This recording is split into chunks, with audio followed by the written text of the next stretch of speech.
What's up, guys? It's KC Beast here, and today I'm bringing you a Khalil Mack 96 overall review. Now, before we get started, as always, go ahead and drop a like on the video because it does help the channel a lot, guys. If you are interested in coin making methods, if you guys like player reviews, if you guys are into anything MUT related, go ahead and subscribe to the channel. Turn on that notification bell just so anytime I go live, I do any coin making methods for you, trick plays, whatever, you guys are first to know about it. So with that being said, he is coming in with 90 speed, 91 acceleration, 87 strength, 92 tackling, 97 play rec, 93 block shedding, 95 power move, 91 finesse move. I do have run stuff, I think like almost all the way tiered up. Sprinter ×2 as well, so that does make a huge difference. When it comes to superstar X Factor, I chose Fearmonger. Doesn't really get activated too often. Power Specialist does become a tier 1 ability, so that was pretty cool. I thought that was definitely great, so I put Power Specialist as tier 1. Now you're gonna notice right here I have Secure Tackler. Prior to this, guys, what I was using, so I'm gonna show you guys 3 different versions of this Khalil Mack card. You're probably wondering how. And it all has to do with these damn abilities. These abilities determine animations, and because of that, they create either really good or really bad animations for the game. And I'm gonna show you guys why I really think Edge Threat Elite and Pass Rush Elite, both of these abilities, they ruin the card. They literally ruin the card. They create different animations that it causes the card to play differently in the game and doesn't really match what the stats do. And that's all because of these damn abilities. So my first recommendation is, if you are going to use these cards, do not, I repeat, do not put on Pass Rush Elite. Do not put on no outsiders or insides, whatever, no insiders. Do not put on Pass Rush Elite. And do not put on, any of those. Now, like I said, these first games, you're gonna notice I have these abilities. Khalil Mack's gonna be on your right side. You're gonna see him lit up, not lit up, but you're gonna see him starred while I user in the middle of the field. And you're gonna notice that while Pass Rush Elite, which is an animation that's supposed to create a quicker block shed on a pass rush, while it's activated, Khalil Mack plays like a straight bum. And it was the most frustrating thing, especially going into Weekend League, thinking I'm gonna use this card and he's gonna, ball out for me. And what he's doing more than anything is he's getting stood up, he's misreading the play, he's shedding inside when he's supposed to go outside, and it starts to become so frustrating that I'm literally trying to figure out why, because his numbers don't reflect that. His play rec is extremely high. His block shedding is extremely high. His finesse move is extremely high. So there's no reason for this card to not at the very least cause disruption. If he doesn't cause pressure, we're looking for disruption. But while Pass Rush Elite is activated, you're not gonna find him disruptive. You're not gonna find him causing pressure, none of the above. He's literally gonna get stood up or flipped over. And you're gonna notice this more, especially when you start to see, like, yo, I'm just making great plays here. Rewind some of this footage, guys. You're gonna realize, watch the right side of the field, watch Khalil Mack. He's constantly gonna be getting literally blown up. You're gonna find one of these plays here and there, because I wanted to show you the ratio. Like, yes, he might make a play when you have those abilities put on, but the frequency at which he does is a lot less because he's not making those plays as consistent as he should. When you have those active, he just isn't. The frequency is so much less, and it seems like he's getting stood up by one person every single time. Watch him here on the right again. Look at this. He's getting stood up completely. And then you have Clowney making a play. You're gonna notice early on with a lot of these plays, you have to just watch Khalil Mack, because he's not making any of these plays for my team. It's other players who don't have abilities active. Watch this. That was crazy. And if it wasn't for me clicking on and making that play, it would have been gone. Now, Edge Threat Elite. This is the difference here. I have this with no outsiders active as well too. And you can say, whoa, he almost made a play there. Yeah, kind of, but that didn't happen too frequently. And when it did, it was just like that. He made the wrong read. So he'd make the play, but then all of a sudden he's misreading where the ball's going, and he can't do anything about it. It also seemed like he almost ran slower, but I think that had to do with him reacting. Like the card just doesn't react. When you, as soon as you put those two abilities on, and I'm assuming that goes for any card that you use that ability with.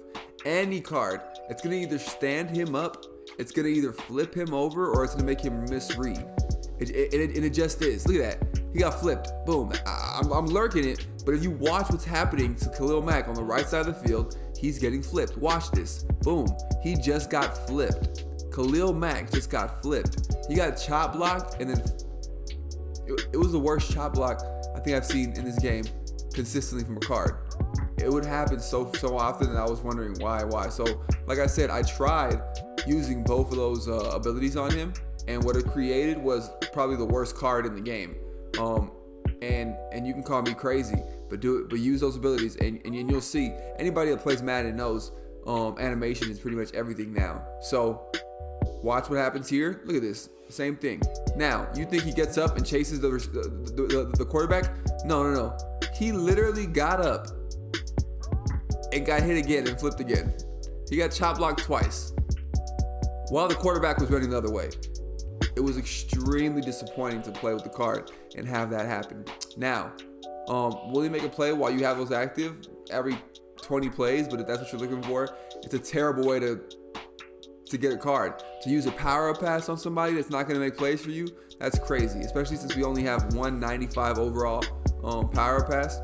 And that's what I did. The way you're going to power up this card, he's a limited card, so he's definitely going to be going for an extreme, unreasonable price right now.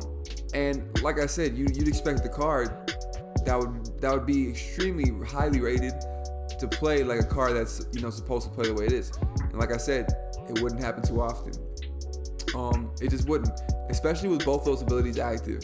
You don't want to use this card for anything less than what you expect it to do. And there you see Clowney making a play while you'd assume he's the one who's making the play. Look at him now. I just put him in the same position where Clowney was.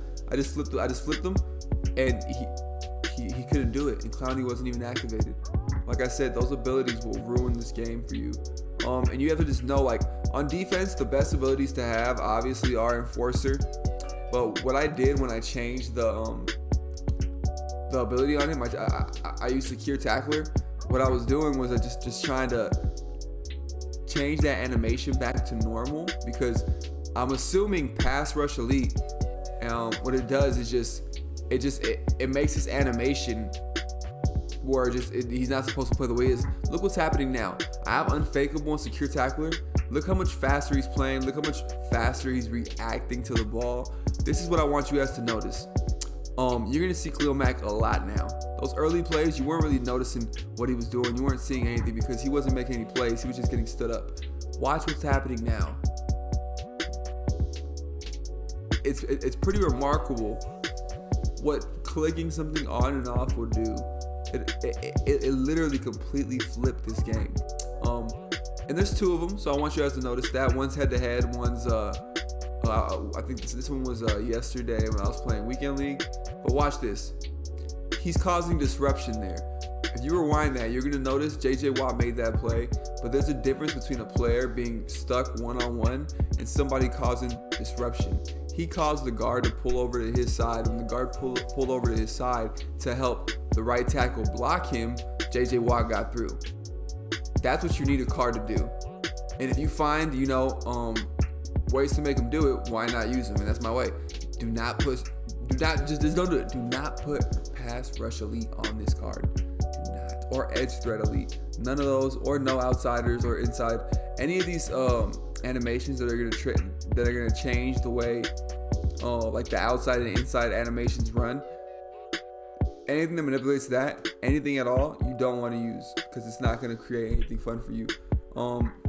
That's why Enforcer is so powerful, because it kind of just stands. It puts like a finito on the animation. When you see somebody with Enforcer, when it hits the whoever has the ball carrier or whatever, what it's doing is it's literally just ending it. And that's a pretty cool animation. It's like, let's quit all these damn animations. Yeah, so this card, you're gonna want to, you really are gonna want to use him on essentially, I'd say 90% blitz. But if you notice here, when I do put him on a spy, with that 90 speed, he ends up running to the middle of the field to play that spy extremely fast, and it throws off the opponent because he moves really quick. Especially while he's like, edge rushing. He goes from edge rushing to like when ice skating to the middle of the field extremely fast. And like I said, as soon as you take those abilities off, you're noticing he's block shedding to the correct hole. He's not missing reads. He's playing the way he should play. I wanted to show you that one because he did get chop blocked there, but I mean, that's a chop block, and that's a chop block after going from unblocking left tackle to running through or running back. He was getting chop blocked by his left tackle, or I'm sorry, by the right tackle earlier. Like I said, you definitely want to make sure you use, I'd say, secure tackler, maybe tip drill. Because he also gets tip drill, and I mean, for when you have him in a spy, I guess it's pretty cool to have like a linebacker who has tip drill. Yeah, but just don't do anything that manipulates the pass rushing AI. Just don't do it. It doesn't make any sense. Look at him balling there. He's making plays now. So you might think I'm crazy, but if you watch this footage, you're gonna notice everything I'm saying is true, man. He's balling out now. He starts to do things that he's supposed to do, especially with his stats. He moves to the middle of the field so smoothly. On outside and inside runs, he starts to play the way he's supposed to play. And look at that. Look at that. We're out of here. As soon as the speed gets off, he's out. Now, he isn't the fastest, so like this dude catches him at the very last second because that's just Madden. But yo, this card's amazing. Yeah, what do I recommend? I recommend you definitely use him. I recommend that you try him out, but don't do it with those abilities. I do recommend that. With those abilities, he's easily a D. Easily a D. But without those abilities, he's easily an A to an A minus. A minus, I'd put him there. So A minus overall, guys. Khalil Mack. Yeah. And I know overall, like at the end, I kind of started rambling there a little bit, but it is what it is. Those abilities make the card or they break the card. So check that out. Yeah, and this is KC Beast, guys. I'm checking in and I am checking out. I'm gonna see you guys next time. Take care.